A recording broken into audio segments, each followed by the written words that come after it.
chain. Oo. Is he allowed to buy ng supplement? Like, yan ang hindi ko alam, ma'am, kung anong orders ng medical officer niya, kung allowed ba siya ng food supplements or vitamins and minerals. But I would think yes.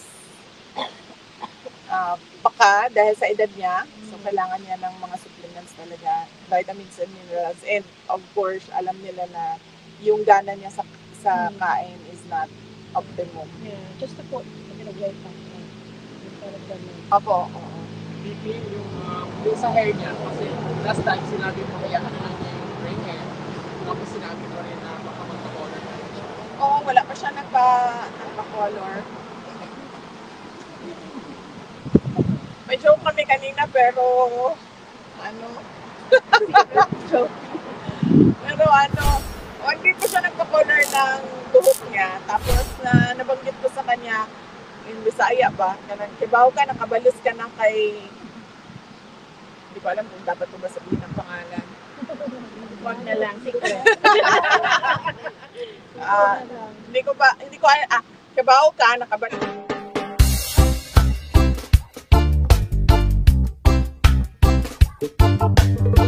Na ka kay Trillanes. Kaya nga imuhang buhok, gwapo kaayo, ang iyahang buhok, kay balo ka nga fake. VP Inday, knowing that you are about to leave the Netherlands, how do you feel right now?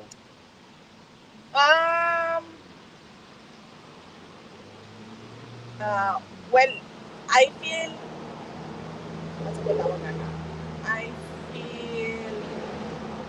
I find comfort in the fact na darating si Hanilet at merong bibisita sa kanya sa mga araw na pwedeng magbisita. So yun lang kasi yung mahalaga na merong bumisita sa kanya araw-araw hindi araw-araw.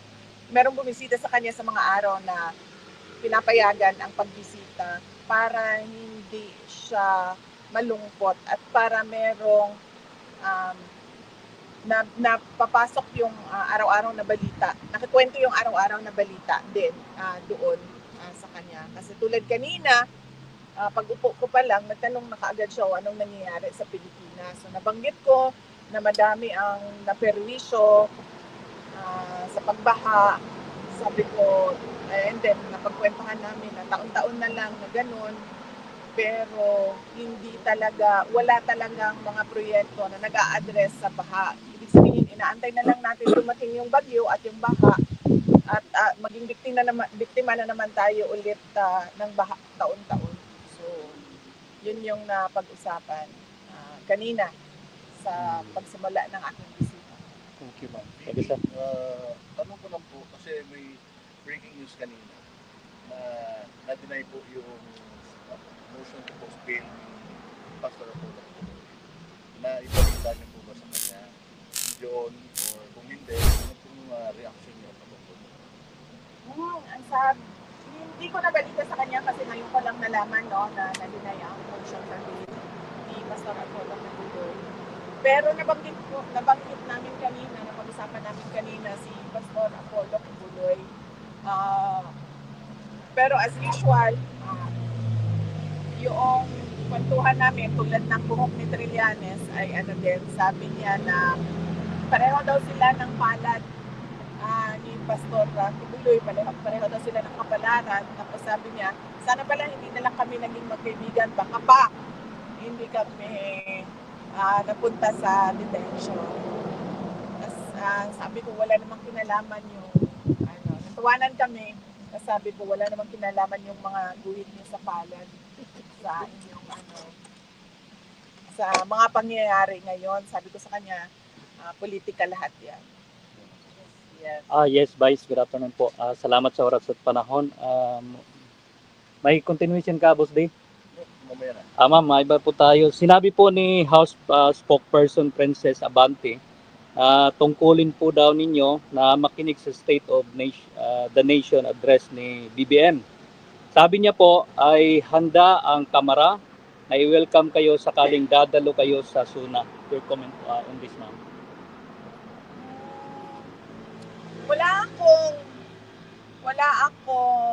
wala tayong batas. Wala tayong batas na nagsasabi tungkulin ng mga Pilipino ang makinig sa presidente. Ang nasa batas natin nakalagay, tungkulin ng presidente ang magbigay sa atin, mga Pilipino, kung ano yung estado ng ating bansa. Siya yung may tungkulin, tayo walang tungkulin makinig.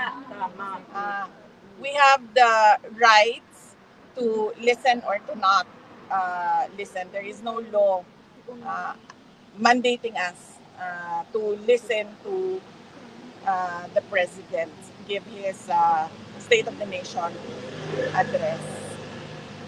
Thank you, ma'am. At additional, ma'am, giniit po ni House spokesperson Attorney Princess Abante na galing sa mga ebidensya at testimonya ng mga testigo ang kasong crimes against humanity laban kay dating Pangulong Rodrigo Roa Duterte sa International Criminal Court. Anya, marites po daw ay yung sinabi ninyo na nakakulong si PRRD dahil sa chismis. May sagot po ba tayo dito, ma'am?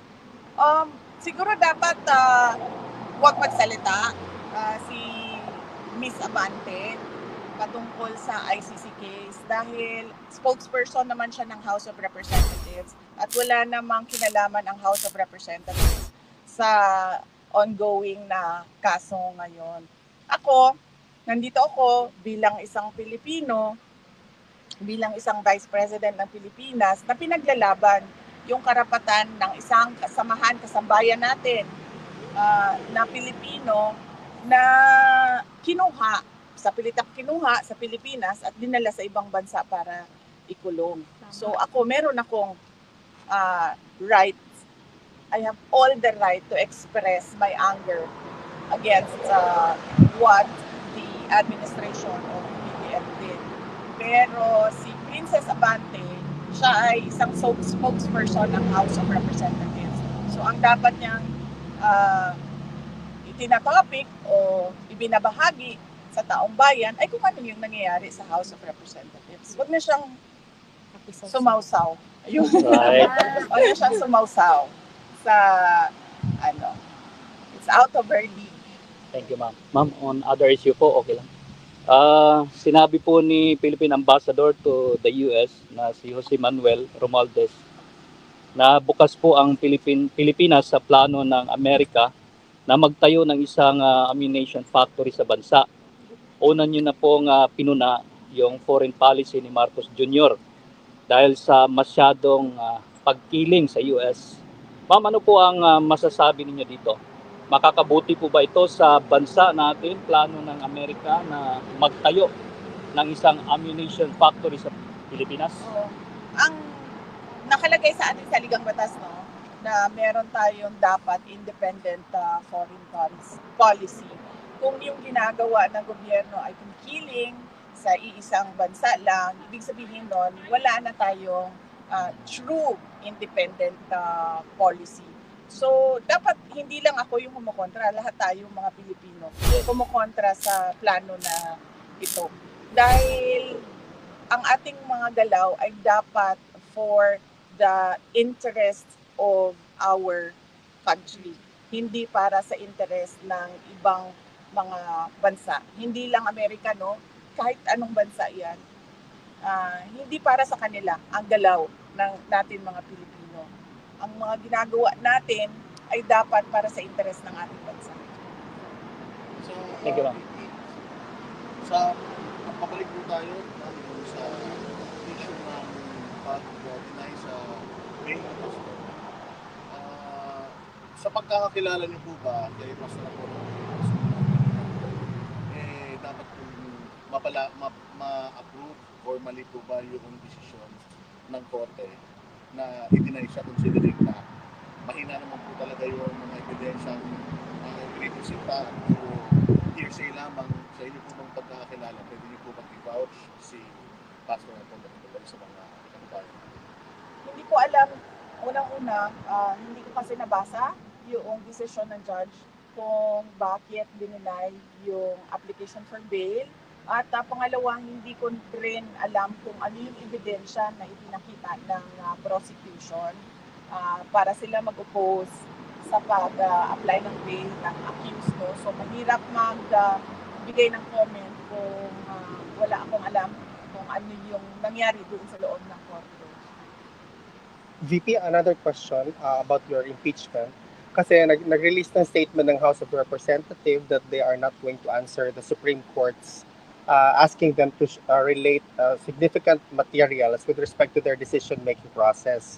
What if it's possible for you to make comment po about the move of the House of Representatives that they are not going to provide this information kasi nga it is within the rights of their internal procedures daw, and it's not within the jurisdiction of the Supreme Court to ask these pertaining documents. Yan na yung nakalagay, no? Pinablish ba namin ang petition namin? Nag-release ang House of Representatives. No, ang petition namin, nakalagay lahat doon sa petition namin. Nakalagay lahat doon sa petition namin sa Supreme Court kung ano yung sinasabi namin na labag sa batas na ginawa nila.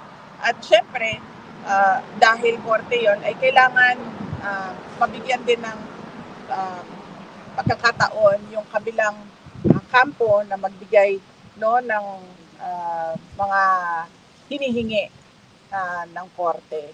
At nandun pa rin kami sa sinasabi namin na mali yung ginawa nila.